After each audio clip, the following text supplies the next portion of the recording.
मैं Deepika NGP live news में आप सबका स्वागत करती हूँ। चलिए नजर डालते हैं आज की प्रमुख खबरों पर।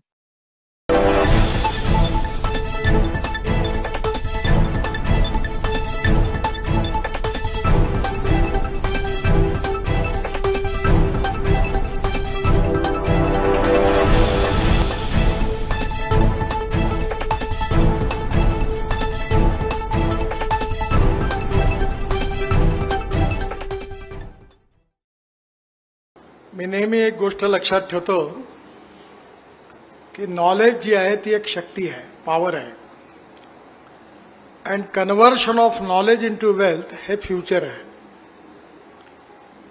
इनोव्हेशन, टेक्नॉलॉजी, सक्सेसफुल प्रॅक्टिसेस याला सगळ्याला आपण नॉलेज म्हणतो आणि याला इन्करेज करण्याचा प्रयत्न आपल्या एज्युकेशनल इन्स्टिट्यूशनच्या माध्यमातून आपण करत असतो. आपल्या विदर्भामध्ये ज्या स्ट्रेंथ आहे आणि जे विकनेसेस आहेत त्याचा जर आपण अभ्यास केला तर आपल्याला लक्षात येईल की आपण काय केलं म्हणजे जे नक्की यशस्वी होईल. 4 गोष्टी महत्त्वाच्या आहेत. मला वाटतं आपण त्याचा विशेष करून विचार करा. आपण कितीही चांगला रिसर्च केला तरी तो उपयोगाचा होत नाही आणि म्हणून proven technology, economic viability, availability of raw material and marketability of the finished product. या 4 गोष्टी जर एकत्र असेल तर तुमचा प्रोजेक्ट यशस्वी होता. दुसरं व्यावहारिक ज्ञान आणि शाळा कॉलेजमध्ये मिळणारं ज्ञान याच्यात फरक आहे.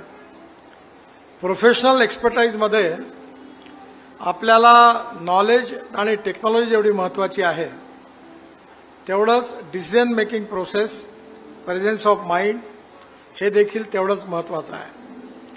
पॉझिटिव्हिटी आणि सेल्फ कॉन्फिडन्स हा देखील महत्त्वाचा आहे. मला वाटतं की आपण सगळ्यांनी मिळून आपली युनिव्हर्सिटी आहे, VNIT आहे, इंजिनिअरिंग कॉलेजेस आहेत, बरेचसे सगळे निरनिराळ्या प्रकारचे एक्सपर्ट लोक इथे आहेत.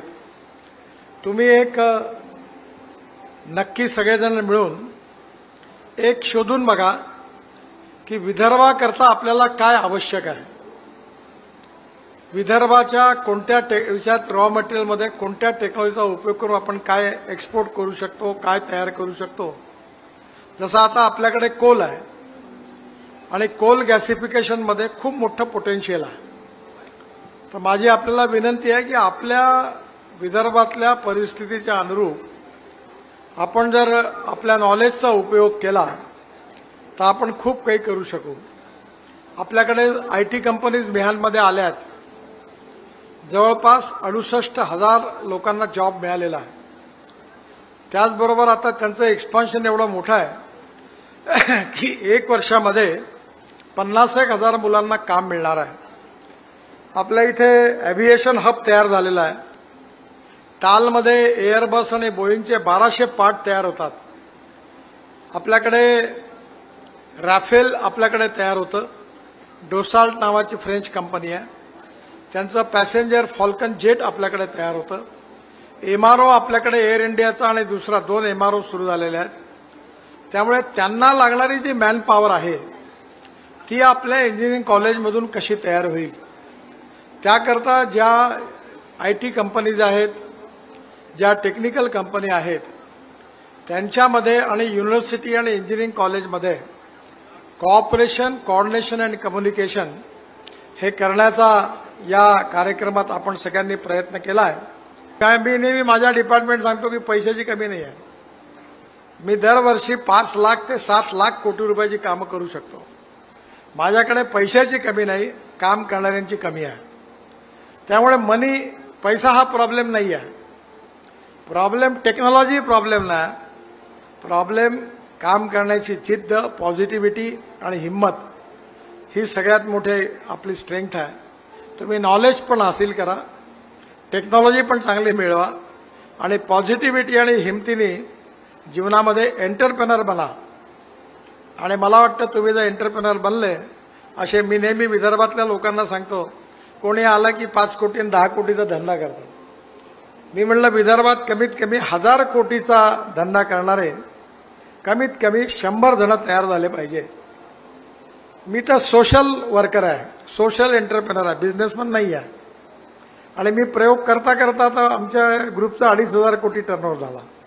तर मी त्यांना म्हणतो मी बिझनेसमन नाही, मी करू शकतो, तुम्ही का नाही करू शकत. याचं कारण ते हुशार आहेत, त्यांच्याजवळ टेक्नॉलॉजी आहे, पण त्यांच्याजवळ हिंमत नाही आहे, जुगाडू नाही आहे. अशी उडी मारा की एक तर पाय तुटले पाहिजे, नाही तर रेकॉर्ड झाला पाहिजे. अर्थात पाय तोडू नका. त्या हिमतीने तुम्ही काम कराल तर स्काय इज द लिमिट. आणि म्हणून नक्कीच जे काही मार्गदर्शन तुम्हाला मिळालं त्याच्या आधारावर तुम्ही चांगले एंटरप्रेनर बना, म्हणून माझ्या खूप खूप शुभेच्छा. तो ये थी अब तक की प्रमुख खबरें. आप हमारे साथ ऐसे ही बने रहिए और देखते रहिए NGP लाइव न्यूज.